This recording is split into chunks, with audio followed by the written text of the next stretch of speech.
if you've met all your dead ends, and if you feel there is nothing left to do,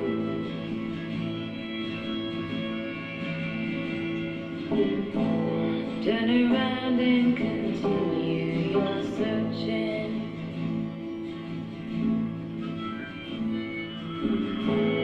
Some light will shine for you. And if you feel your body's on fire,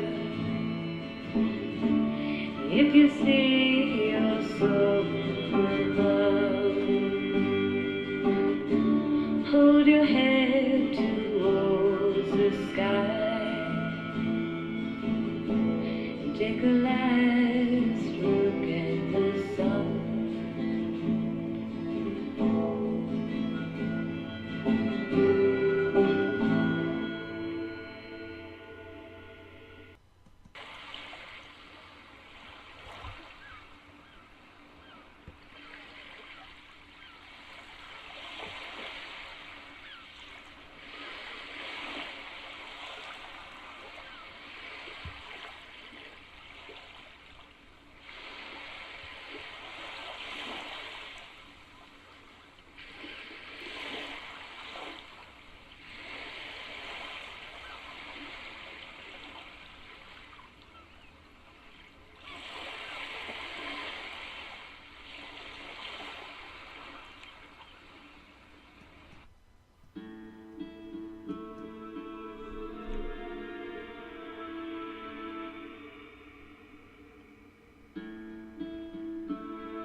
Welcome to our MJA podcast.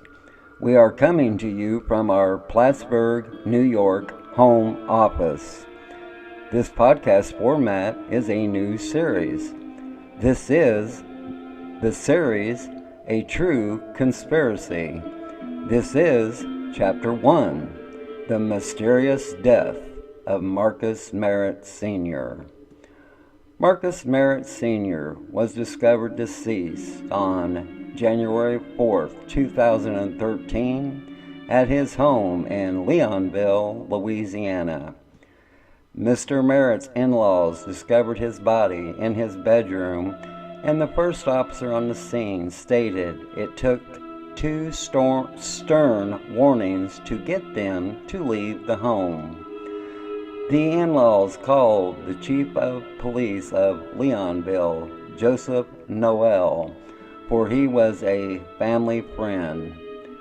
The parish district officer on the scene was waved off the case by Chief Noel, telling him he was a family friend and that he would handle the case. The parish district officer went on his way, but he never forgot the encounter. Leonville, Louisiana ruled Mr. Merritt's death a suicide. The statements used to come to this conclusion came from the in-laws and Mr. Merritt's estranged wife. The coroner never arrived at the death scene. Instead, he sent two attendants to gather Mr. Merritt's body. Mr. Merritt didn't receive an autopsy or a gunshot residue test, GSR, or a tox screen. The only documented record is photos of the death room with Mr. Merritt still in the death room. When another parish coroner said if this had taken place in his district, any gunshot victim, suicide or not, the body would automatically go to the coroner's office for examination, which would include a GSR test, a tox screen. If the bullet didn't exit, you take x-rays to find the bullet and recover it.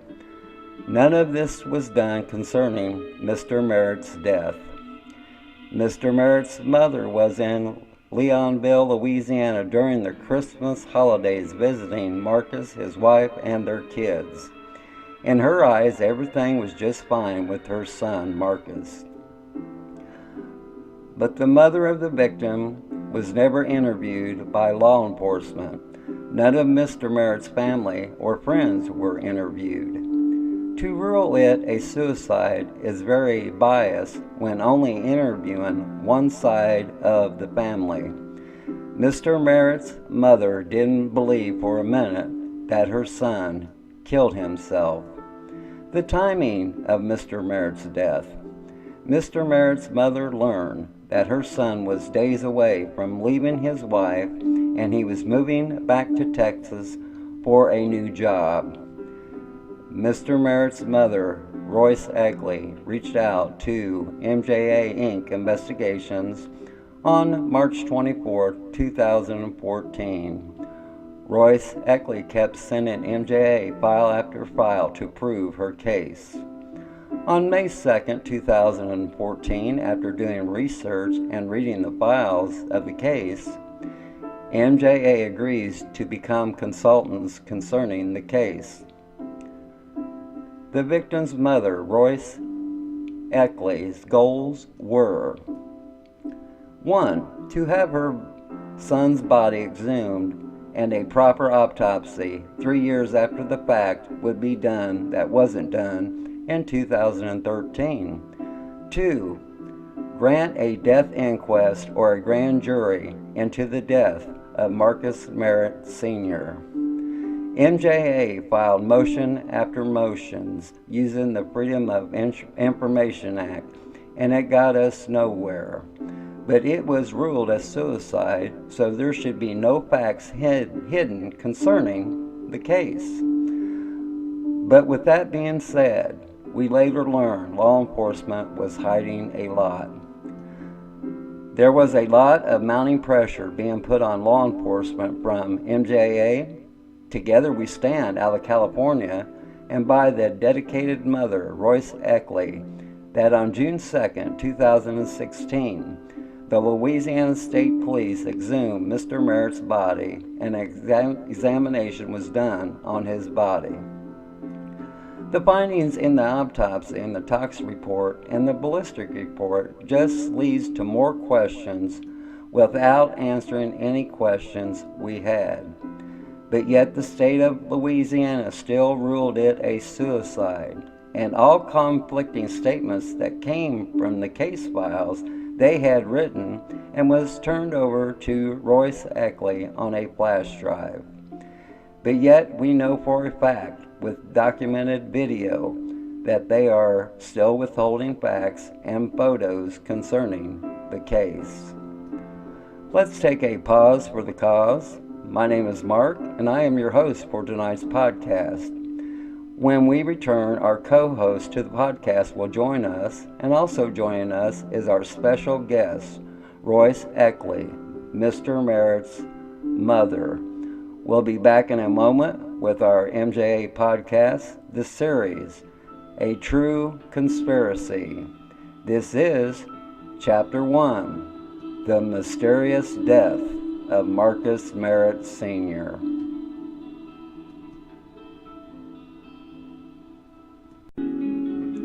MJA would like to give a special shout out to the Corbin Connection comedy channel on YouTube.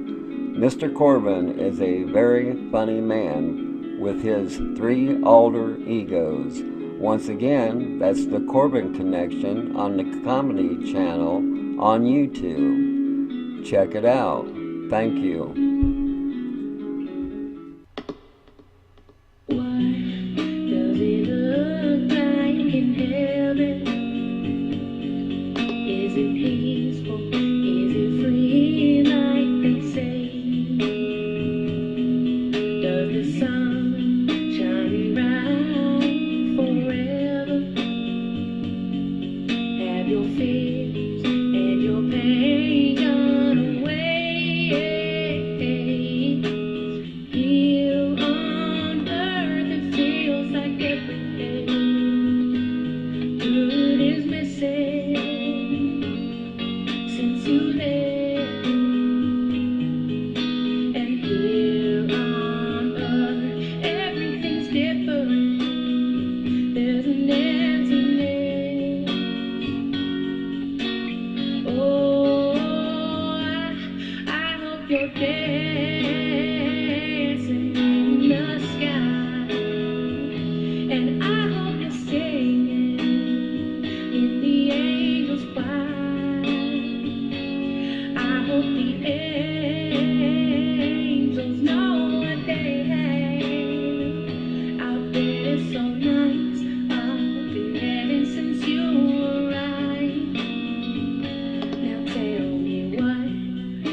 You're dancing in the sky, and I hope you're singing in the angel's choir, and I hope the angels know what they have out there. So nights up in heaven since you arrived, since you arrived. Welcome back to our MJ podcast. This is the series A True Conspiracy, Chapter 1, The Mysterious Death of Marcus Merritt Sr. Joining me is our co-host, Miss Callie, and our special guest is Royce Eckley, who is Mr. Merritt's mother. And Miss Callie, how are you doing today? I'm doing great, Mark. How about you? I'm just peachy. And Miss Royce, how are you doing? I'm doing okay, thank you. How about you? I'm just fine. Good. And Miss Royce, we're just going to cover the basics to fill people in. And Okay. and it was recorded that on January 4th, 2013, your son, Marcus Merritt Sr., was found deceased in his home in Leonville, Louisiana. Is that correct? That's correct. And can you please tell our listeners and tell our co-hosts how you found out about him being deceased? Okay. His estranged wife called me and told me that I think Mark just did something to himself. And I was like, no, I mean, why would you think that? And she said, well, we were texting and now I can't get him to answer. And I told her, I said, well, that's how he is. He's not going to answer. I said, especially if y'all are into it about something. I said, he won't answer. And so she said she was getting ready to leave work. She had called her parents to go over there and check on him. So I told her to hold on, and I clicked over, and called him. And of course, he didn't answer. But then I clicked back over, and I told her, I said, well, he's not answering me either. I said, but I already know what that is. He's probably saying, well, I'm not going to answer her. And she called mama, and I'm not going to answer mama either. So I wasn't overly concerned. Well, um, like I said, she told me she was leaving work. And I knew it took her about maybe 20, 25, 30 minutes, maybe at the most, to get home. But I didn't hear anything. I didn't hear footsteps. I didn't hear running. I didn't hear keys. I didn't hear a car door close. I didn't hear cars start up. I didn't hear anything. So as we're riding, about the time, I figured she'd be home, I asked her, have you made it? And she said no. And, again, it was just quiet. And then again, I asked her, I said, have you made it? And she said, yes. And I said, are your parents there? And she said, yes, they're here. Well, I didn't hear the ding, ding, ding of her getting out of the car. Still nothing. I didn't hear mumbling. I didn't hear an exchange of keys, still, nothing. And Okay. then she said, they're not coming out. And I told her, I said, well, just wait. They're probably in there trying to see, what's going on with him or whatever. And again, just she and I just holding the phone quiet. And, she said it again, they're still not coming out.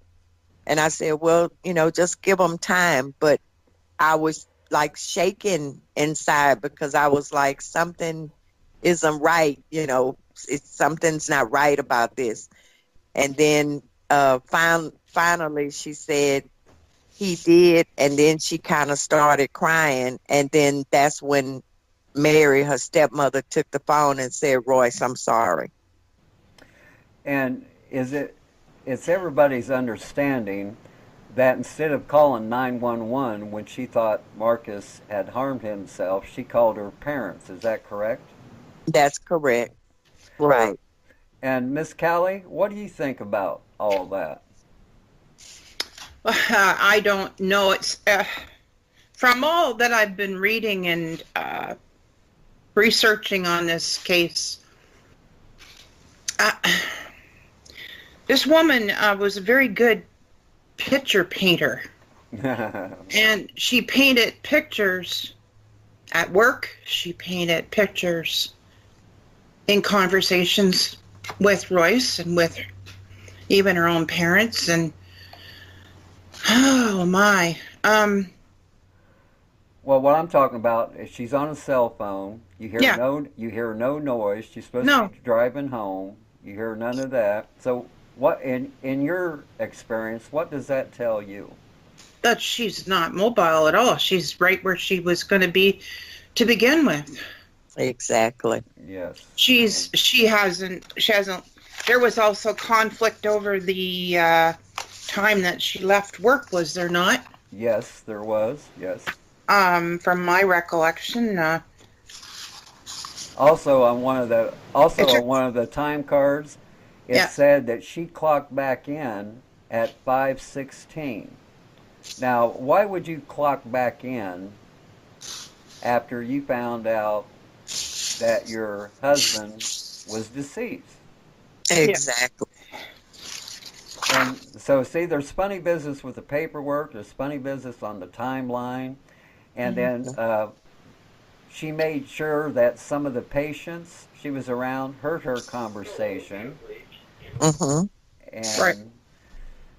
and to me, I mean, in all actual reality, to me, it sounded like a whole setup. Yeah, like you said, painting a picture to Right. so she would have an alibi. Mm-hmm. Mm-hmm. Well, And I was the ear alibi. I was supposedly, you know, that's what I call myself. I was the ear witness to when supposedly Mark was found. Right, right. Mm-hmm. okay. And then I thought another interesting thing, when the first officer arrived on the scene, the in-laws was still in the room. Mm-hmm. It took him two verbal commands to get them to leave the house, Mm-hmm. which I thought was odd. And then a big twist in it is the Leonville, Louisiana chief of police, Joseph Noel, shows up at the scene because the her parents had called him because they were family friends. And then the parish officer of that parish arrived on the scene, and Joseph Noel waved him off and said that he knew the family and he was going to handle the case. And so that parish officer moved on. Okay, since that time, since everything has happened, he's regretted that. He said he should have held his ground and told Noel, this is my district, it's my case. Exactly. Yeah. Now, here's another one, Miss Callie, if you didn't know. Uh, Not too long ago, we blew up the pictures of the death room with Mr. Merritt still in it. Right. And from the blood evidence, I can prove from the blood evidence that there was another person in the room. Mm. Okay, I have challenged the state of Louisiana State Police, telling them, if I'm wrong, show me that I'm wrong. No, Yeah. no reply whatsoever. No reply. So they're not accountable to anyone, is what you're telling me. Well, so far that's the way it looks. And then, like I said, the so-called autopsy they done, it was a third-grade autopsy. A first-year medical student could have done it. And with my experience on death investigations and everything, I probably could have done a better job from what I've seen on the videos. Right. And they made a lot of mistakes. They insecured the body. They disrespected Mr. Merritt's body, which has been turned over to the ethics committee. And our cutoff date was supposed to be January 14th. We were supposed to hear from the ethics committee. Well, we still haven't heard anything. And here this is the 18th. Right. And so that's another telling flag. And then you have her story that this is what she would do to intimidate men. She would more or less say, hey, you screw with me, I'll set you on fire like I did my ex-boyfriend. Mm. Well, come to find out, she did not set her ex-boyfriend on fire. He was interviewed when Mr. Merritt was exhumed and they done the investigation. Mm-hmm. He got that burning injuries from a grease fire. And she didn't have nothing to do with it, but that's what she's used for intimidation to other men. Isn't that horrible? Yeah, that's what I'm saying. Well, that's painting another picture so that you'll stay away, or that I'm taller than you are. I'm bigger than you are. I'm more dangerous than you are, so you better watch out.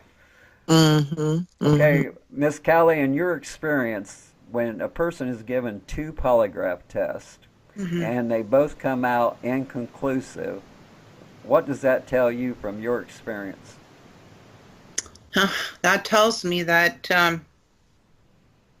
they've avoided or deflected telling the truth. Mm-hmm. They haven't spoken necessarily a lie, but they have deflected. So that will bring about an inclusive. It won't non-inclusive result. You can't derive from something if the person's not answering pointed questions. Well, see, there was only the 3 main questions is the ones that she was inconclusive on. And see, that's the kicker right there. So she's evading the question. Well, in my experience, when you have 2 inconclusive interviews, Right. okay, when you look up the term inconclusive in the dictionary, it basically says no firm result of what you're looking for, as your question person. But she failed. The inconclusive part comes in on the 3 questions was, did you kill Mr. Merritt? Okay, the other question, did you have anything to do with Mr. Merritt's death? And then the 3rd question, I believe it was worded, do you know anybody who would harm Mr. Merritt? Okay, those was the highlighted 3 questions, and they turned out inconclusive. Now here's another thing. Okay, I watched the videos of her polygraph. Okay, she was in there talking about Miss Royce and what Miss Royce was doing to her. Yeah. Now, that's called deflecting. There you go. And if she has that in her response, not necessarily to the questions, but that someone has told her how to do this.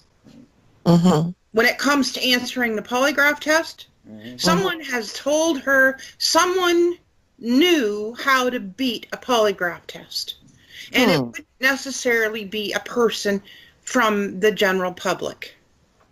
That's what I think. Yeah, well, seeing as how the chief of police is a close personal family friend, things that make you go, huh? Mm-hmm. Yeah.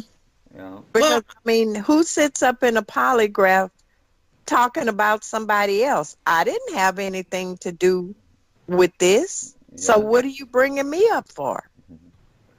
Well, you're evading the questions. What happens is you're deflecting, and that's a very narcissistic person that does that. A narcissistic personality disorder, they call it. Yeah, there you go. but it also can be attributed to a psychopath. That kind of narcissistic psychopath is like having a loaded gun in your pocket and walking around with the safety off all day. Okay, That's Miss Callie, here's another thing that okay, about the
polygraph, she had this smirk on her face.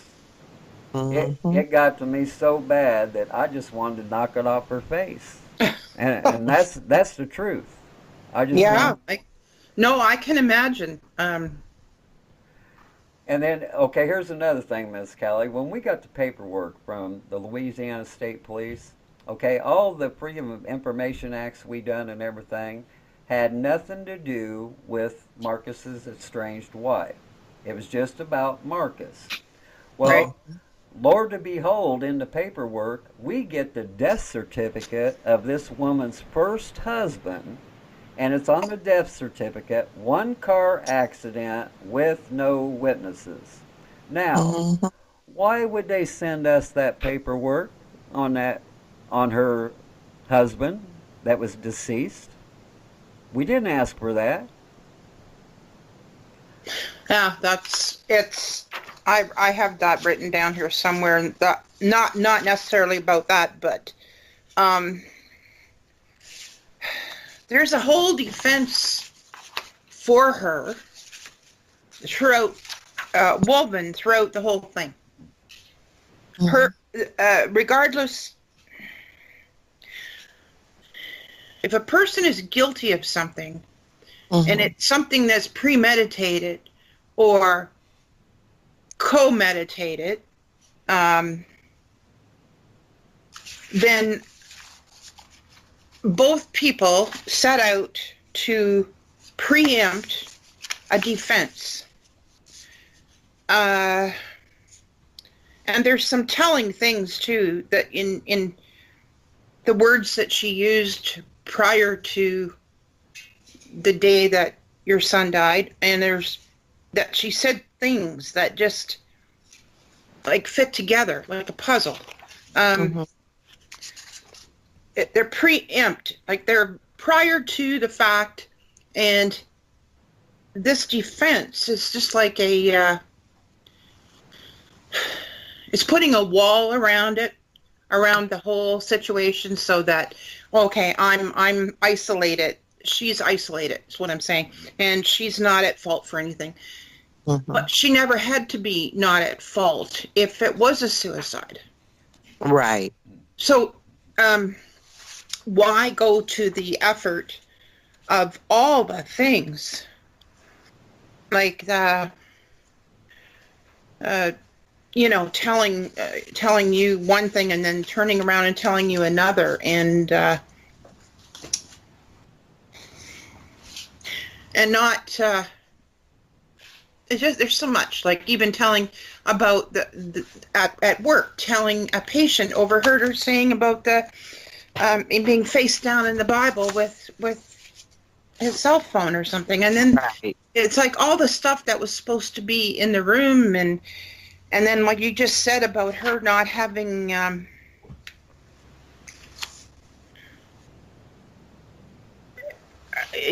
sending you that copy of her former husband's death certificate. And there was something else. It took like how long for them to call the 911? 37 minutes. Like who does that? I guess I'm skipping around here, but back to this defense. Like, why is there a defense for her when there was never, it never was brought, well, except through after the fact, that, I mean, any police investigator that would be investigating this, she was never questioned about his death, was she? Not at the beginning. Oh, okay, well, was she ever questioned in the light of a possible homicide? Oh, I don't believe so. We don't think so. No. Okay, so I understand that one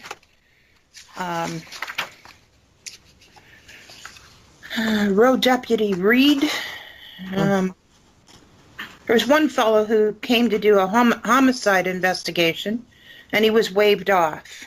Is that my understanding? Well, he didn't know at the time what kind of investigation it was going to be, and see, that's the thing. We don't know exactly what Noel told him, but like I said, he just didn't stand his ground, so he moved on, let Noel handle it. Mm-hmm. And then, like I said, by the Louisiana State Police sending us that death certificate of her former husband, it was like they was trying to tell us that there's something to this. Now, Oh, if there's something to this, then why aren't they cooperating with us? They're still hiding documents. They're still hiding photos. And well, you might have one arm that's hiding, and the other arm is trying to expose. there you go. There you go. And yeah, that's a hard thing to beat. Now, I noticed somewhere where Royce had wanted to get a grand jury. Yeah, that's what we're asking for: a grand jury or death inquest. What do we need to do that? What needs to happen in order for that to happen? Well, I believe we provided enough evidence it should happen. And see, that's our next step is trying to get this done. But once again, they're still hiding things from us that we have the right to have since they turned around and ruled it a suicide even after they exhumed him. Okay, Right. so there's no reason to hold any paperwork back because it's not an ongoing investigation. Right. But see, I know from the autopsy video, I know for a fact they're hiding photos because there was like 3 different people came in and took pictures with their cell phones. Mm. Now, if they're private cell phones, that's against the law. But if they're state cell phones, we have the right to have those photos, and they won't give them to us. Who has the right to get that information then if you can't get it? If Royce can't get it and you can't get it, who has the authority over? There has to be someone that has the authority to get that. Yes, and I think that would be, well, since their bosses are not moving on this, so Right. to me that would have to be the superintendent to make Okay. to make them turn it over, or a prosecutor, or we're going to have to get out and find a lawyer pro bono to get it done, which it shouldn't be necessary, but No. that's the way they're pushing us that we have no choice. Mm-hmm. And then So the Department of Justice won't help you with this because it's been deemed a suicide? well, they haven't really gave a reply as far as the paperwork and everything I sent them, but I see. I did have one person cooperating with us, and it got so bad that me and him now we're on the outs, and because, like I said, I don't play politics, I don't play games and all that, and it to me it got so he was like stringing me along, you know, Mm-hmm. and I just can't go, I just can't do that. How about a Right. state representative? Well, like I said, we're gonna have to find a way to get it done. And then, like I said, we have the 5 experts that looked at the autopsy video, and basically every one of them come back and said they believe it was a homicide. And one of the simple facts that they come to that conclusion is all the chemicals that was in Mr. Merritt's system. Here's what they want us to believe. Okay, they want us to believe that Mr. Merritt, to take his life, started drinking household cleaning products. Okay, that didn't work, so he took fentanyl. That didn't work, so he took cocaine. I mean, he had uppers and barbiturates in his system. Okay, when you're gonna try to kill yourself, you're not going to take an upper and a downer because they're going to counteract each other. Mm-hmm. Well, how are you going to shoot yourself after that anyway? Well, Exactly. there you go. There you go. Like you wouldn't be able to see straight, let alone shoot Mm-hmm. straight. And see, that's what I'm saying. They're like painting a picture. He started with household cleaning products, then the drugs. Well, that didn't work, so he put the gun in his mouth. Now, I'm saying, if that was the case, then why go through the house cleaning products and the drugs? Why don't you just put the gun in your mouth? Exactly. Yeah, I ask why? a question? Yeah. And I'm sorry, Royce, but I'm sorry to ask this, but Mark, in that room, in the pictures, did you find anything, paper, or anything that could be used as a funnel? Well, there was a lot of things in the room, and here's another thing on the inventory list. Their inventory list. Yep. Okay, it says they found 3 bottles of medication that belonged to her.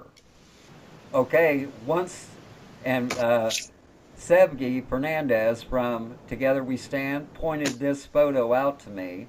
On that dresser where the 3 pill bottles was supposed to be, well, it wasn't 3.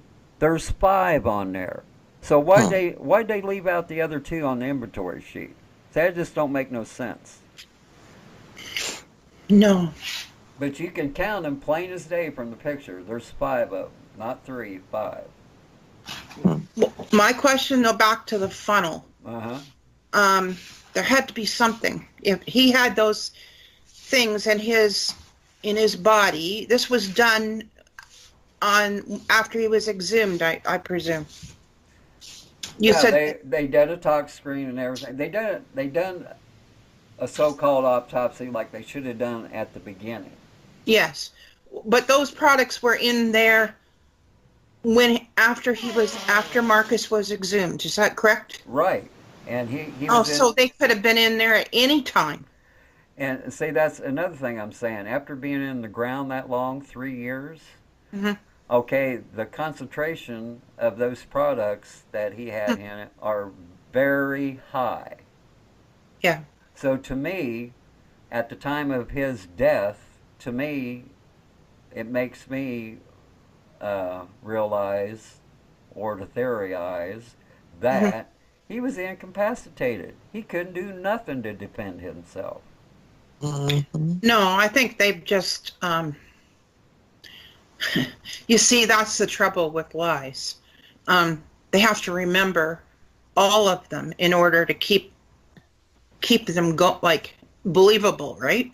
And they can't. So in having done all this and then do a tox screen that much later and then say all this that was in his body, they'd already lost the time. They'd already lost the like what all, like he wasn't even taken to the coroner's office Right. back in 2013. Right. He was taken straight to the funeral home. Is that right, Royce? That's right. So they lost the chain of, what's that called? The chain of command of anything right there. Yeah, and change. The coroner never even saw him. He told me himself he never even saw him. Who is this? The coroner. The coroner. No. Yeah. Does that make sense to you? No, it doesn't. Yeah. Even now, the gun, Royce. Can we go to the gun? Now, it's been said that you gave Marcus the gun. It belonged to my dad, and he was sentimental like I am.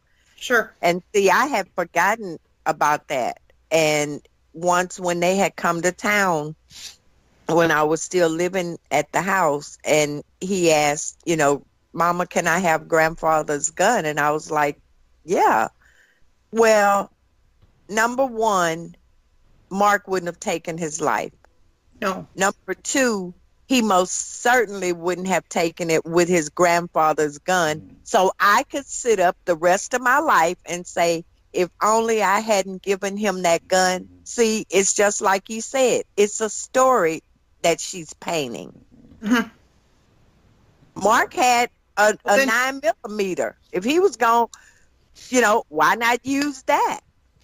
Yeah. It started out, remember, Mark, I've told you, Mm-hmm. it started out a 22, that he had shot himself with a 22. Mm.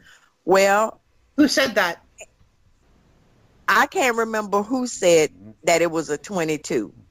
Mhm. Then my grandson's mother asked him, say, Anthony, does your daddy have a 22? And he said, yeah, but it's a rifle. Okay. After we found out it's a rifle, and I started saying, you mean to tell me somebody wants me to think he had Magilla gorilla arms and, put a rifle in his mouth? Then that's when the caliber changed. Mhm. And I'm like, okay, what was it? 22, 32, 45? What? Mhm. So it started out a different caliber So until we found out, yeah, he had a 22, but that was a rifle. Mhm.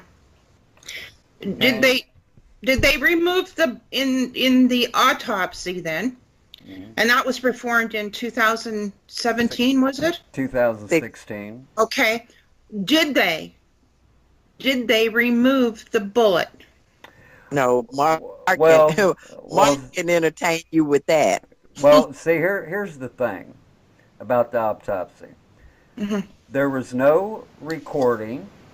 The video camera was so far back, you couldn't see what they were doing.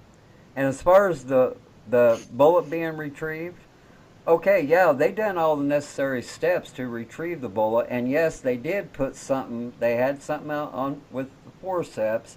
They did put it in a metal tray, but from the video, you can't tell what they put in there. And another thing, while he's working on the head, he's blocking the head, so you can't actually see what he's doing. Hmm.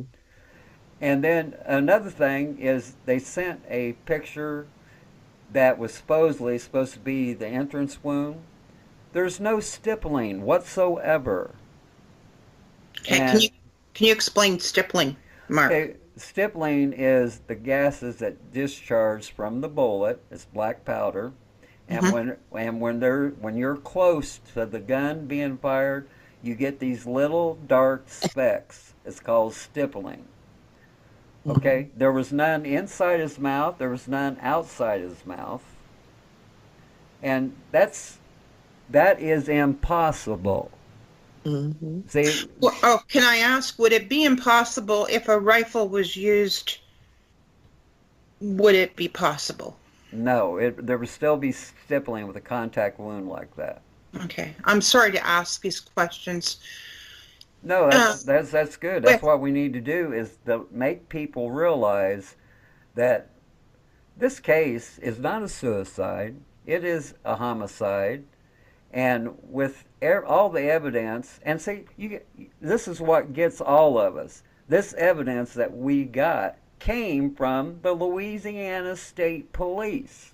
They handed it to us on a platter, and they expect us to be quiet about it. I mean, come on. Okay.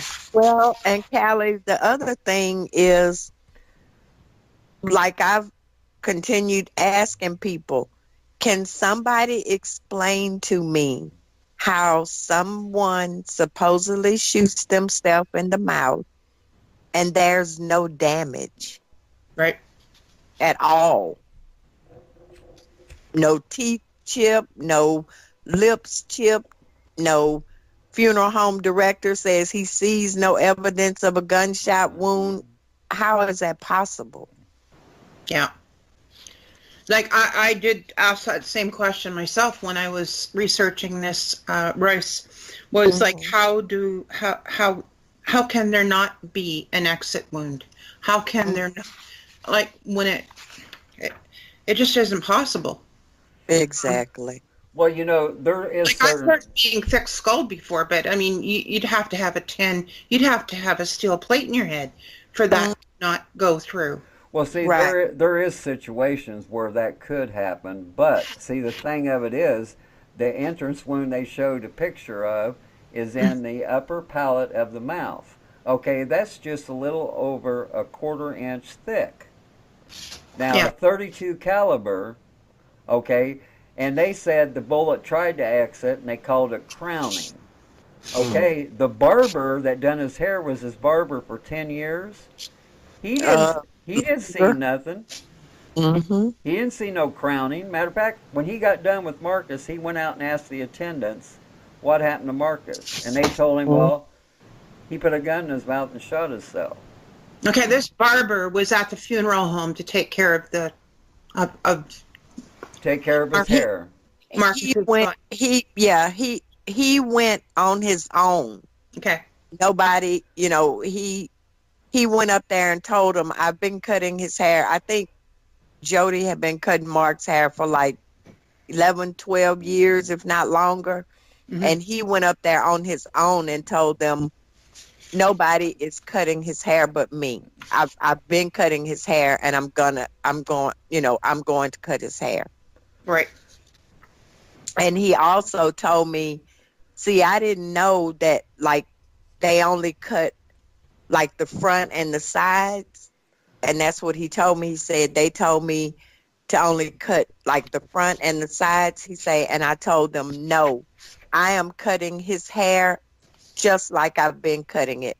He said, so I cut his entire head. I see. Mm-hmm. And he sees no crowning, which is a point of the bullet coming out, but hadn't cleared the skull or the skin. Okay, if he's cutting his hair, he's going to notice there's a bump there. Mm-hmm. Exactly. I think it would be good to get an affidavit from that barber, and I think it would be good to get affidavits from all the other people that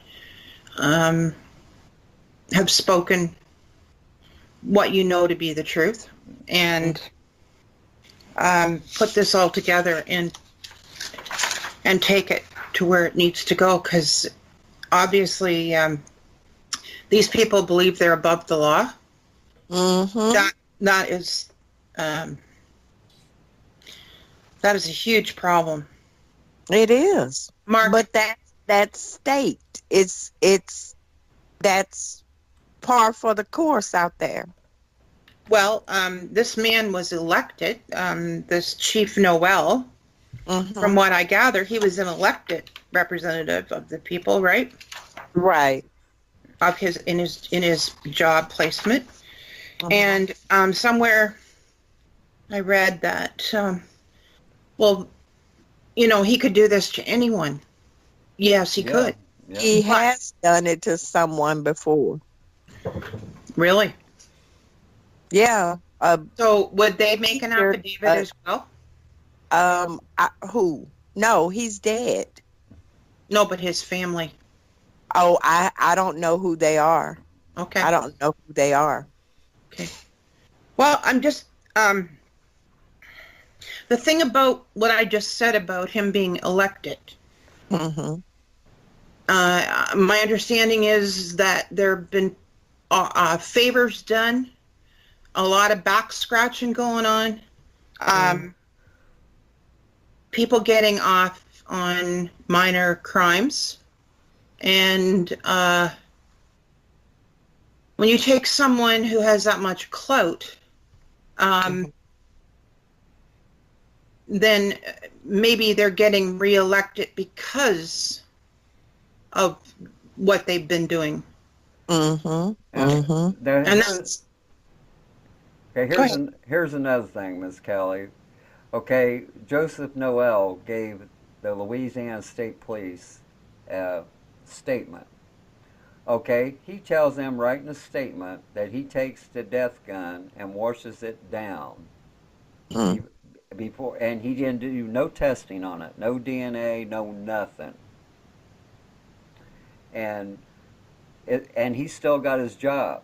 Okay, if that had been anybody else that admitted that to the state police, they would have had a complaint filed against him. He would have been suspended and with a loss of pay.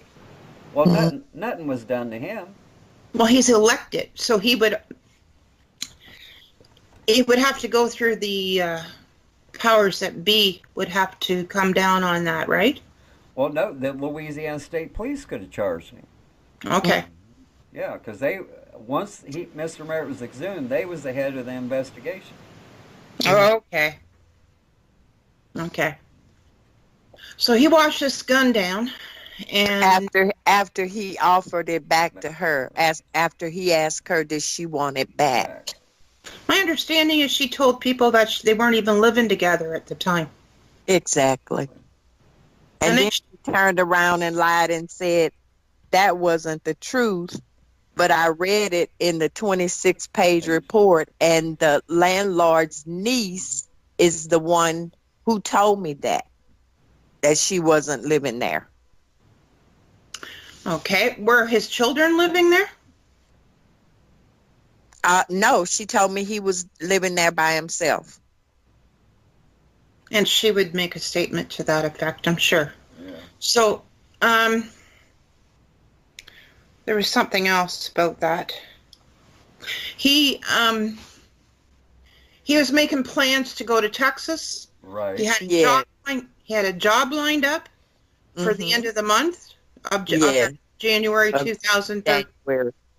Right. And he had a girlfriend. Mm-hmm.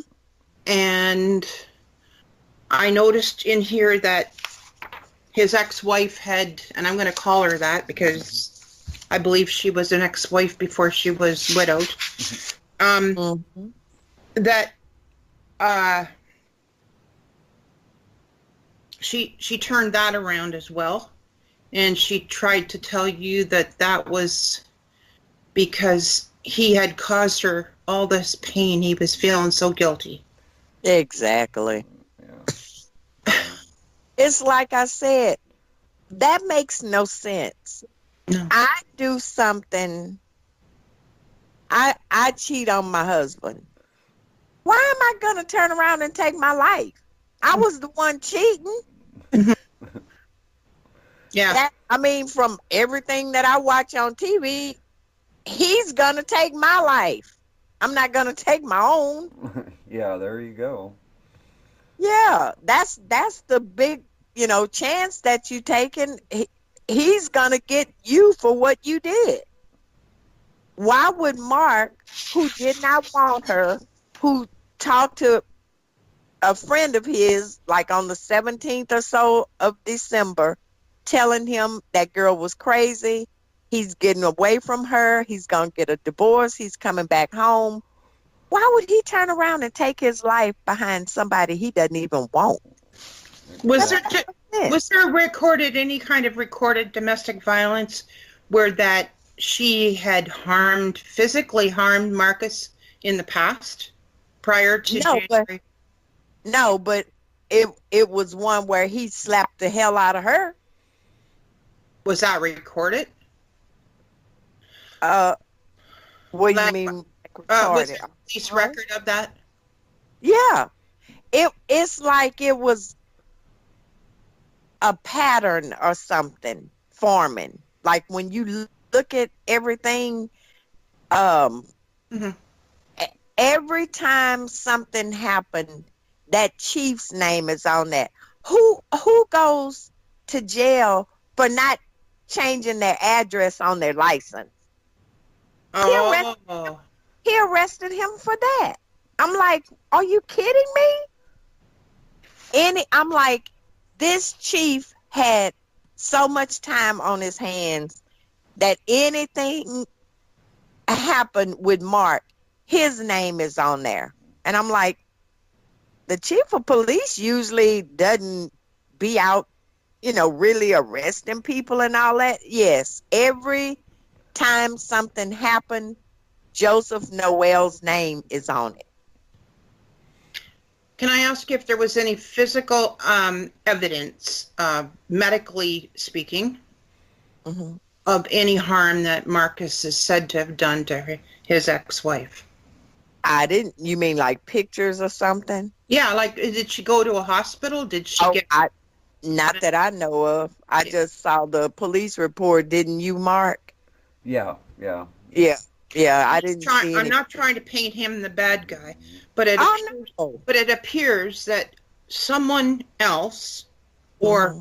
persons have tried premeditatedly to paint Marcus Mm-hmm. as the even after his death, before his death, tried to paint him as a villain. Right. Oh yeah, Right. yeah. They Oh tried yeah. to do that. So what I'm getting at is like, and I'm using the word paint a lot because that's what I see, and it plays out in so many different ways, like we've just talked about. That the best defense is a good offense, Yeah. and that's what they've done. There's just offense, offense, offense, like just putting up barriers before anybody could ever get there. Right. Right. Um, and then paving the way to his death. Mm-hmm. Mm-hmm. Um, I have another question about his death, about Marcus's death. Did his ex-wife have, or did Marcus have, an insurance policy where she would have been the beneficiary? Well, see, that's unless Mark knows. They told me no, but I don't believe anything that comes out of her mouth. Well, But I don't know if Mark has been able to find out anything like that, or I don't know.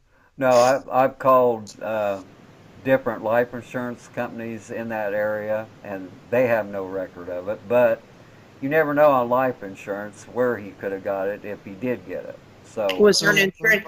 Was there from his former employer? I don't know who he worked for before, but would it possibly have been something through his work? I don't believe so. Okay. Well, Have you ever checked with Volts, Mark, to see if he had one? Well, my understanding on when somebody leaves a job or that they're Mm-hmm. terminated, Mm-hmm. all benefits stop within 30 days. Okay. Okay. Yeah. So see, I have no idea, but I remember, like when I tried to get the death certificate, and Pastor Ford told me she didn't want it released. I'm like, what? But I ended up getting it from her, and she said something about it was sent to the credit union. And I'm like, why would they send a death certificate to the credit union? he must have had an account there. Mm-hmm. Yeah. Yeah, that's another thing. When you have accounts and stuff like that, yeah, you do have to produce a death certificate for whatever reason, Mm-hmm. and that goes for on a lot of things. Anything she Yeah. would try to collect, she'd have to produce a death certificate. Well, how did she produce a death certificate when he passed away Friday and she went and filed for Social Security Monday? They didn't have a death certificate yet. Yeah, yeah, and see that's another thing about that. It's um, like you said, once again, they was painting a picture. They had it all boxed in, tightly, neat. Wait, was she awarded Social Security on the Monday? She went and filed a claim on Monday. Okay. And how do you do that? Because normally death certificates don't come in until after you've had a funeral and all. Mark passed away on Friday. On Monday, she was at Social Security filing a death benefit claim. How is that possible? Well, there might have been some kind. Well, it wouldn't be a death certificate she'd have, but could you not use something else, like from the sheriff's department? But Possibly. look what I'm saying, Callie. Who even thinks about that? Yeah. Your husband just supposedly, unexpectedly, just out of the clear blue, Hmm. took his life, passed away, and you're thinking about going to Social Security, filing a death benefit claim? Yeah. Aren't you supposed to be sitting somewhere twiddling your hair? Yeah. Well, Mm. Well, we know what most people would do, but yeah. You have it all planned and staged out. You already know what you're going to do. Yeah. yeah, Mm-hmm. and see, that's the thing about, okay, in the death room, okay, where Marcus's body ended up. Okay, I have one engineer, mechanical engineer, reconstructionist. This is what she does for a living. Okay, she tells me that the position that Mr. Merritt was in, it's impossible. It defeats the laws of gravity because he would have had to do a 90-degree turn to end up where he did. Okay, another thing is Mr. Merritt was right-handed. Okay, but the gun is found on the left side of him. Okay, I done a simulation. Okay, the gun was, okay, if Mr. Merritt had his left arm stretched out, the gun was a foot and a half to 2 feet away from if he had his arm extended. Okay, if he's right-handed and he fell to the right, how did the gun get clear on the left side of it? Mm. I don't Yeah. know. Somebody sit a- right there. That's a really good question. And his in-laws were in the house for a long period of time, it's my understanding, Yes. prior to. I mean, if you find someone who's been shot or who's dead, Mm-hmm. do you stay inside of a house just waiting for someone to come? Oh, because look, Callie, when I got out there and I asked her stepmother, tell me, what you saw when you went in the house, and she, oh well, I can tell you. I mean, just like I'm talking to you. Right. And I said, was it horrible? And she, well, no, it wasn't horrible. Well, hell, Yeah. it would be horrible to me to find my son-in-law. That would be horrible enough. Well, if you'd shot if someone had shot themselves in the mouth, Hmm. It where would be horrible. where would the blood be? Where would wouldn't there not be blood? Would there not be like Okay, here's a good would you point not on be that. gasped by that? Like Exactly. And that's just how she said it. Well, no, it wasn't horrible. And I'm looking at her like, how could it not be? yeah. Okay, Miss Kelly, here's another tell sign about the blood evidence. Hmm. Okay, most of it was on the comforter of the bed. Okay, parts of it was pooling in the creases of the comforter, and some of the blood had done started to dry. You can Mm. tell by the photos. And then another thing is, I didn't catch on until later, was on the comforter, like I said, it's soaked in blood. Right. Okay, there's two white voids on the comforter. White witch? White voids. Okay. That means something was laying on the bed when Yes. he was injured. Right. And whatever those items was taken with him because they wasn't found on the bed. And then another thing about the blood evidence, like I said, I kept blowing it up, kept looking at him. Okay, I find 3 cast-offs on the dresser or the nightstand, whatever they want to call it. They call it 2 different things. Okay, it's going from like the second drawer down, clear down to the floor. There's 3 of them, 3 cast-offs. Okay, when you kill yourself, you don't have a cast-off blood. See, it's not possible. How far was this dresser away from his body? He was leaning up against it upright. Now here's another thing. With What? his head up. His head wasn't down. It was up like he's looking right at you. Mm. And to me, that made me think that rigor mortis has already been trying to set in, and his body was staged that way, because in all actual reality, his head should have been down, his chin should have been down.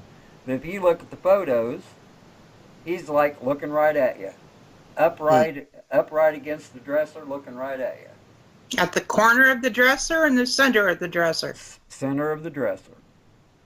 That is not possible. Exactly. Now, here's another thing. I keep going. Okay. I find 3 gravitational blood drops behind Mr. Merritt.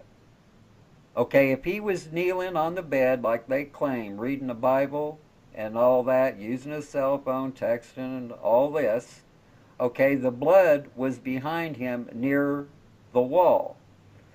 Okay, when I put forth that I believe somebody else was in the room, okay, one of the things that was said was, well, there wasn't enough room for a person to get behind Mr. Merritt because of the wall. But yet, in one of the photos, you see an evidence tech standing right where I said this took place at. So yes, it is possible there was room enough for somebody to be behind him. And I believe the gravitational blood drops, gravitational means you're injured, but you're stationary and the blood is dropping. Okay? I believe whoever's in the room got injured. Okay, since they didn't do no forensic or nothing like that, that goes out the window. See? And then another thing, the reason I think there was only 3 drops is there was some socks on the floor, and there was blood on one of the socks, and I believe they grabbed that sock and wrapped it around their injury until they left the residence. And so that's what I'm saying. If you go by the blood evidence, there was 2 voids. So that means something sitting on the bed. The gun is too far away from him on the left side when he's right-handed and he fell to the right. And then, okay, once again, the Bible. If he was supposed to be reading the Bible, the same thing. The Bible would have been found behind him, almost to the wall, where the blood drops were. So see, that don't even make no sense. So does it appear to you that his body with the comforter was dragged to the dresser? Well, not with the comforter. Comforter was still on the bed, but I believe with all my reasoning and all my training, and if you take physics into consideration, that his body was staged. Yeah. Okay. Yeah. Well, if there's a lawyer who wants to really bite on something, who's listening, please step up, because you're needed. Well, you may wonder whatever your call in life was supposed to be, but I think this is it. Well, see, I have a whole list of pro bono lawyers that I'm going through now to try to get something, because I pulled all the legal maneuvers I can. I just can't think of anything else to do where a lawyer might be able to. So You need a legal team. yeah, we need something. And one of the representatives from the government or the House of Representatives to how friendly is the state senator? Well, get this, that since you brought it up, I contacted a senator and he sent a letter to the district attorney and a letter to the coroner. They never answered him. Yeah. Now, They never answered him at all. Now, does that make sense to you, Miss Keller? No, I think that you need to go back to him, and Mark, I think you need to get a hold of those, make up a legal team like, you're gonna need more than one lawyer on this to get this grand jury. A death inquest might be one thing, but I think a grand jury needs to sit on this, because I believe that a group of mindful people of judicial reasoning should be able to look at this for 5 minutes. Yeah. And come to a conclusion. Right. Yeah. It won't. I mean, this is like stirring the water, and it's muddy water. Yeah. Oh, very muddy. And you can't see past. They're trying to make it that way, but you can't change blood evidence. Exactly. You can't change what the eye can see. Well, see, and that's what that captain, when they came here, because see, it was Pastor Ford who told me he saw no evidence of a gunshot wound. Well, when that captain came here, that's what he was trying to say. Oh, funeral home workers, they'll say things to the family that they shouldn't say. Their job is to prepare the body, and, they're not trained in that. And I just looked at him. I said, well, he's trained in what his eyes do and do not see. Right. And he did not see evidence of a gunshot wound. So what are you talking about? Mark? Yes. What else? What other weapon? Or what's the word you use? What other device could have been used in the murder of Marcus Merritt? Well, truthfully, the way the entrance wound looks to me, now people's going to laugh at this, but No, go ahead. I believe a 4-inch ice pick was used. That makes perfect sense. Remember, Mark, I told you my friend that had been in law enforcement over 30 years, he said something about an ice pick to me too. Now the regular size ice pick, it's 6.5 inches long, so that's too big to put in your mouth. But a 4-inch, yeah, it will go right where the wound is. So if you're overpowered by a person with this 4-inch ice pick, they could deliver a blow, and Marcus may have well moved after that into the position he was found in, but he could have also been staged as well with his head back, because whoever did this wanted him to see the body, that is. And People who do this kind of killing want to have the victim visualize the power they have over them. Exactly. And then I'm sorry again, Royce. I know you've been through a lot and you've heard a lot, and I just hate to say these things. With it's okay in the earshot, because mortifying. It's absolutely horrific what you have lived through, and I need to tell you that I am just amazed at all that you have done in trying to get justice for your son. Thank you. I've looked through, researched videos and podcasts, and you've been everywhere. Maybe Zimbabwe didn't find you yet, but you've been the case has been mentioned all over the place. Oh yeah, you've been on there three times now. But Royce herself, she's been like everywhere. I mean, I'm just good for you. Yeah. Thank you. Don't give up hope, and don't give up the fight.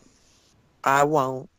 You guys, you need a legal team. I believe And Mr. Lawyer, Miss Lawyer, whoever you are, we need to be politically correct these days. So, Right. yeah, you're needed. Yeah. And if you can hear this, please stand up. And Mark, you guys need this. And that state senator, you need that person. And the fact that no one got back to him, that is so telling. I mean, they obviously still they think they're home safe. Yeah. Yeah, because I even asked, like I would call periodically to see if they had answered, and his assistant, she was like, "No, ma'am." She'd be like, "Not yet." And I'm like I did you, Mark, every week. Yeah. I'd call her and ask, and she told me, she said, "Miss Royce, they never did answer." And the last time I checked, I was told at that office, that I was going to have to hire somebody. But even Pastor Ford told me that. And I'm like, is that normal for when supposedly someone takes their life? I have to hire somebody? You do on the onset, but I'm going to say one thing here. There's a GoFundMe, and I believe that the people of Louisiana, the people of the United States of America could just step up. And if you have Mark, I don't know how to do a GoFundMe, but I don't either.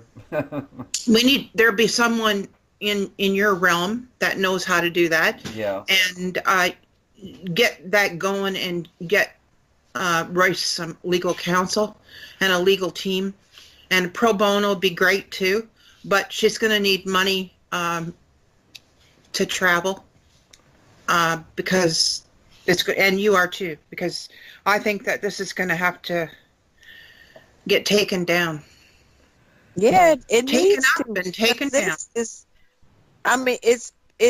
pitiful. It's Mhm. Like I said, and it was Pastor Ford that told me. He said, "You're going to find out what you want to know.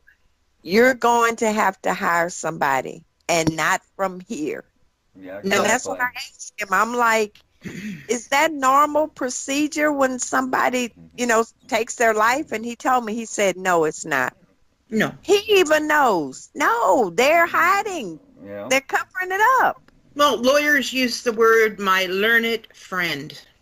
Yeah. Yeah. So, and that's okay too, but you want to make sure it's somebody that isn't going to kowtow or isn't going to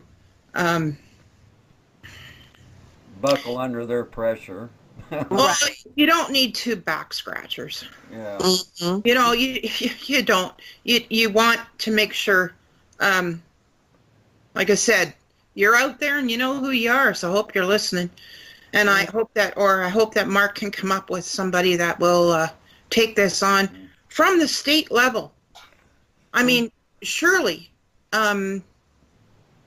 somebody in the House of Representatives has got to know a good lawyer. Mhm. Do your networking, not just, well, not just, what am I saying? You've done so much already, but Mark, if you can find out from that state who would be someone who would, like with the shark teeth, that will take this on. Exactly. Like if we get a GoFundMe account, she won't have to worry about the rest of it. And people of Louisiana, you guys have voted this your law enforcement in. You gotta really do something about that. Yeah, and the coroner. And see, Yes. about this coroner, this ain't the first case where he rubber stamped a suicide. And one of the other cases that I know about, it's a blatant homicide. And how I know this is, the woman was like 86 years old. She's sitting in her recliner rocking chair. She was shot in the heart, but yet the gun was 20 to 30 feet away from her body, and the door going out of her residence, there was a bloody thumbprint. Okay? Dear God. If she committed suicide, how did that all happen? What kind of magnum was it? It would have to be such a high caliber handgun that it would have to flown across the room. Yeah, and then like I said, how do you explain a thumbprint Yeah. of blood? On the door. Yeah, it just Mm-hmm. and see that's what I'm saying. It's just one thing after another, and see Well, that's this sounds to me like there should be a judicial inquiry on the whole system from the top down. Is there any kind of is there like the state, not just the State Department, but the Department of Justice for the United States, will they not look at this? They haven't, so far as everything I've sent them. I mean, it has. Well, let's put it this way. I looked at it like this. Not too far from Leonville, there's a town called Hammond. The Justice Department went in there and had to take over that police department because it was so corrupt. You're talking the Justice Department of the United States or Right. of the state? No, of the United States. Okay. My thinking was, after they got done with Hammond, they would go over to Leonville. Well, that didn't happen. Okay. So they haven't received enough reports. They haven't received enough noise. Well, I've sent them everything I have, and the guy. No, And I've sent stuff too. Yeah. Okay, who are the other people then? You're going to have to get those other people to make statements and start knocking at their door. Oh, we got recorded statements. Yeah, we've interviewed a lot of these people. That was recorded. So have you asked them why they're not doing anything? Oh yeah, but they don't reply. It's crazy, Yeah. Callie. That's what he's telling you. Like now, I even, because since the captain told me that they didn't do a toxicology report, and since that fell in our laps, I emailed him the toxicology report and asked him, what have we here? I said, oh, look, it's the toxicology report that you told me y'all didn't perform. Would you care to explain that? If he answered me this TV answer, they do not answer anything. Like if I sent, the other day, I sent the report, Mark, that you sent me. Uh-huh. Yeah. Crickets. Yeah. They don't say, they do not, nothing. Nobody, whatever I send, or if I call people or whatever, it's like walls just everywhere. So it's ask me no more questions and I'll tell you no more lies. Yeah. Exactly. Yeah. No, Exactly. Here's another thing that's interesting, Miss Callie. Miss Royce is sending me all this paperwork, and I'm looking at it, like 2 or 3 times because I can't believe what I'm reading. And I'm going, how in the hell did they rule this a suicide? And this is before we got any police reports, the autopsy, all that. This is just what Miss Royce had. And I'm thinking, my God. And you know how when people contact us, Miss Callie, and they say, well, they say my son committed suicide, I don't believe it, this, that, and the other.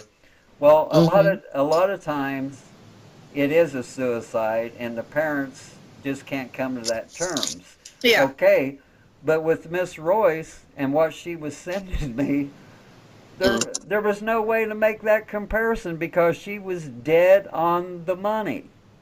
And then after we got the reports and everything, that's another thing. One page would say one thing, the next page would say a different thing. Their own reports contradicted each other. Exactly. And I don't understand that. And still do.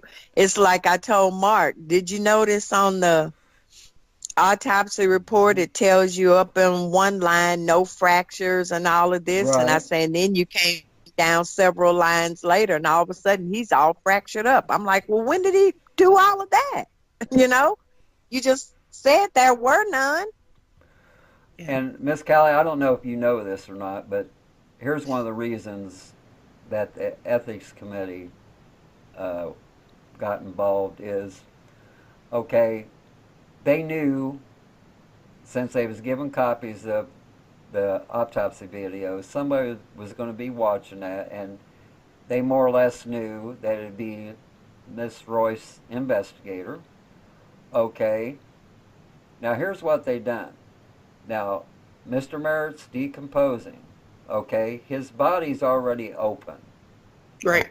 Okay, they could have took tissue samples and all that with just the way his body was. But here's what they done. You know what a bone cracker is? No, and I don't want to. I'm Okay. sorry. A bone cracker is when they do an autopsy and they go right up the center Oh, to okay. split the rib cage so they can take samples. Okay. Okay, this guy done that, but he didn't take no samples or nothing. He just sewed him right back up. What? Yes, that's what I'm saying. They done that out of spite. Mm-hmm. Just being ugly. That's Yeah. horrible. And see, that's another thing. They didn't secure the body. Things were falling on the floor, right? And I'm thinking, okay, they're going to get the evidence bag and collect it and put it in the evidence bag. No, they roll a 55-gallon drum trash can and throw it in the trash can. Mm. So any trace evidence that there might have been left or anything, it's gone. It's gone. Well, tell her about the glove that we Yes. where that came from. Yes, okay. You're reading the paperwork, right? And it says something about no fractures to the right hand, and it said something to the fact that on the right hand there was a blue latex glove. Mm. And I'm Like- going, Like a medical blue that people use, like in. Okay. right? Why would he have that on his hand? That now here's Exactly. that's what I'm saying. Okay, I go and blow up this picture, and by God, there is a glove on it. It's not blue no more, but there is a glove on his right hand. Okay, so then we're trying to figure out when did this glove get on his hand, because Miss Royce was at his funeral. His hands were uncovered. Exactly. So when did this blue glove get on there? Mm-hmm. Why did the blue glove get on there? Exactly. Why did somebody do that? Mm-hmm. Here's my answer to that. Okay. I believe whoever done it thought that somebody was going to catch on. They was going to exhume the body, and they was going to test for gunshot residue. Right. Well, since nobody done that, see, all that evidence is gone. See, and see, that's what I'm saying. There's Wait a minute. Pardon? You mean that because the glove is on there, they can't test for the gunshot residue underneath it? Not after 3 years of decomposing. No, you're not going to get a result. Mm. Yeah. I thought they could still maybe do well, and they didn't test his hand anyway. Still. Yeah. Right. And see, But- that's another thing. What, would there not be gunshot residue in the glove? Well, that's, that is a very good possibility, but it wouldn't be on his hand anymore because of the decomp. But Okay.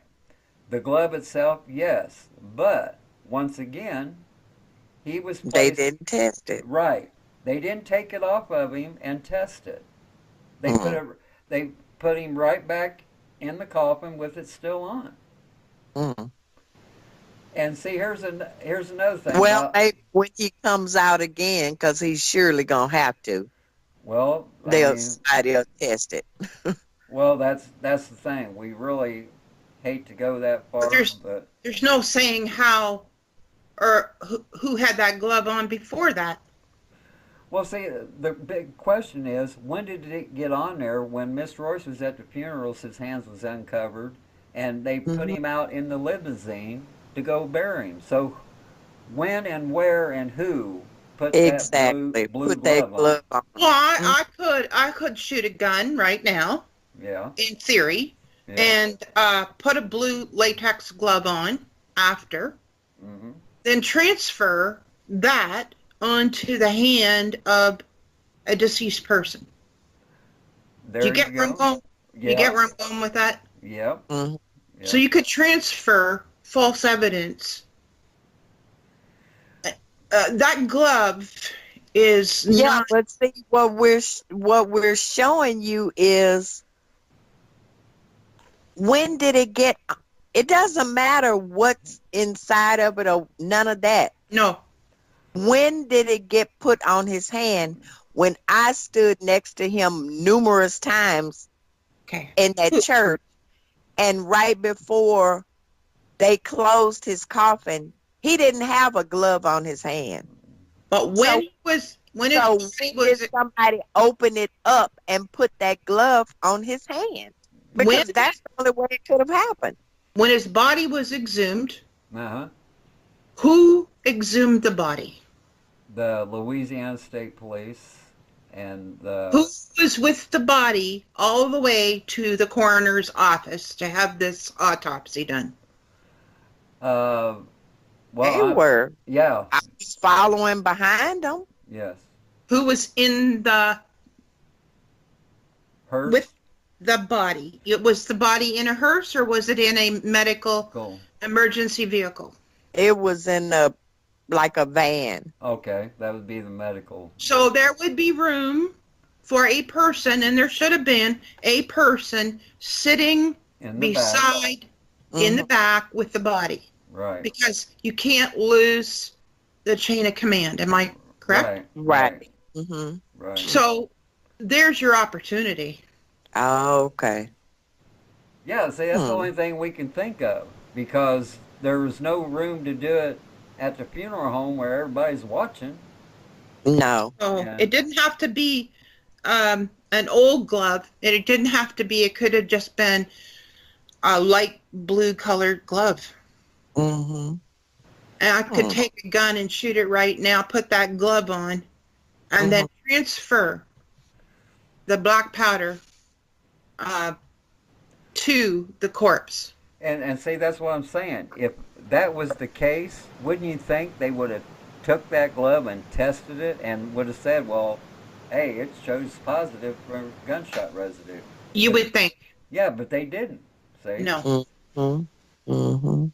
No, and they didn't, but they made you guys, they Who let you did guys that? know that they had done that. That is a message to you to Hmm. say that we have done this. We have Mm. sealed the case yeah, yeah, yeah. without saying, And the sad thing about it is they haven't sealed anything when you have the ballistics report in there that the supposed bullet that y'all took out doesn't even match. Yeah, that's another thing. It's not a 100% match. what?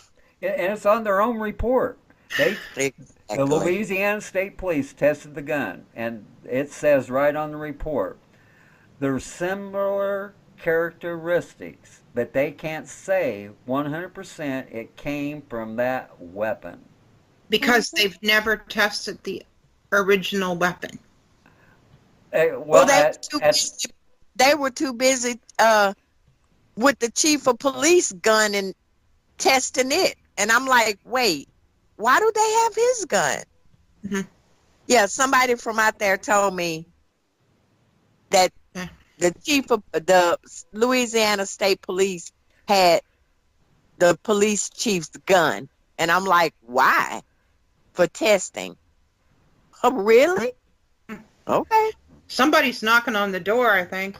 yeah. Mhm. And Like, see, seriously. that goes with the death certificate of her former husband. Right. Somebody put that in there to tell us, hey, you need to look at this further Mm-hmm.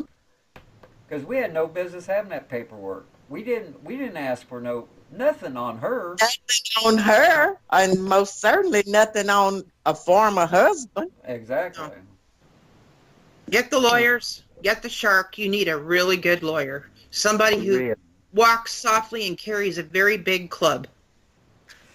Okay, Miss Royce, we're gonna wrap this up, and I just want you to speak to other families so they will know that this could happen to anybody. And Yes. just explain how you started questioning everything. Yeah, it's something that I never thought would happen to me. It's something that I see on TV. I mean, I still see it. And it was just, I know my child, I know Mark, and I know what he would not have done that because from the time he was 4 years old, he heard, I have been through a lot and made it. But if something happens to you or your sister, I think that would kill me. I don't think I can live through that. Or if I did, it'll take me a long time to find my way back for the other one left. So he wouldn't do that. It's like, no, I'm gonna do something that might take mama out of here. But Yes. you don't get comfortable thinking that this will never happen because nobody would have ever been able to tell me you will live the rest of your life and not see Mark. And I would have told them you are out of your mind. Hmm. And folks, that's what I'm talking about. The suicide is the new homicide. Exactly. So when you get it into your head that if they come to you and they say your loved one committed suicide, you make sure there's 100% concrete evidence that happened. And then, even then, if you're not sure about it, you have to question everything. Mm-hmm. It's like this. If you feel you have something built inside that lets you know something isn't right. And if people are telling you something and you have a very weird feeling about it, just keeps burning in the back of your head, something's not right about this. Something's not right about this. Then you start digging to find out what is not right about that situation. That's what I did. Exactly. Exactly. Amen. Yes. Hmm. Well, I'm going to give a brief summary to our listeners. And the summary is that Marcus Merritt Sr. was discovered deceased on January 4, 2013 at his home in Leonville, Louisiana. There was no autopsy or gunshot residue test, which is very odd when they claim he committed suicide. So you had no gunshot residue test, no autopsy. They just put him in the ground. And later, you learn there's a lot of inconsistent statements, police reports, and so you have to question everything about Mr. Merritt's death. And I would like for all the people that knows about this case, I want you to contact anybody you can contact in the state of Louisiana that has the power to move this case forward, because all we're asking for is a death inquest or a grand jury, and I believe we have produced enough evidence to have what we want. And once again, when you have a death inquest or a grand jury, it's people from that community. And so the community needs to get involved, or this is going to happen to somebody else. and they're going to walk away scot-free. I want to thank Miss Royce for coming on the show. Thank you for having me. Oh, dear, it's my pleasure because we're going to carry this to the end. I'm telling you, we're going to cross that goal line one of these days, Okay. and then hell will be paid in full from all of them that was involved. Okay. And so I just want you to hang in there a little longer. I know you've been patient. I know we've been trying to do, well, both of us, we've been trying to do everything we can to get this to move forward. It just hasn't happened yet. So, like I Mhm. said, we're just going to keep it in the public's eye until somebody gets enough of it and says, hey, something has to be done. Okay. And Miss Callie, I appreciate you co-hosting. I know this was your first time, but like I said, Paula, she is under the weather, so she's not going to be around for a while. And so I'm glad you could take over her duties, and I very well appreciate it. And because And it was nice meeting you, Miss Callie. Nice meeting you too, Royce. And Okay. thank you, Mark, for all your commentations. And I really do hope that Paula gets better quick. okay. Okay, folks, that's the end of our MJ podcast, the series, A True Conspiracy, which this is, Chapter 1, The Mysterious Death of Marcus Merritt Sr. And always remember, folks, if you ever get bored with nothing to do, take a walk deep into the woods. You might be surprised what you might find. And I would like to say to you all, good night from Plattsburgh, New York.